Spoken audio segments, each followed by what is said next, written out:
પર્યાયમાં આ જણાય છે નહીં તો પર્યાય જણાય છે.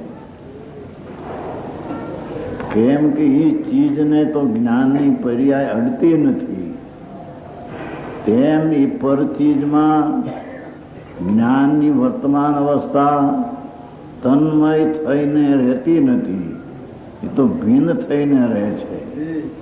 તો એ પર્યાયમાં આ જણાય છે એમ કેવું એ વ્યવહાર છે.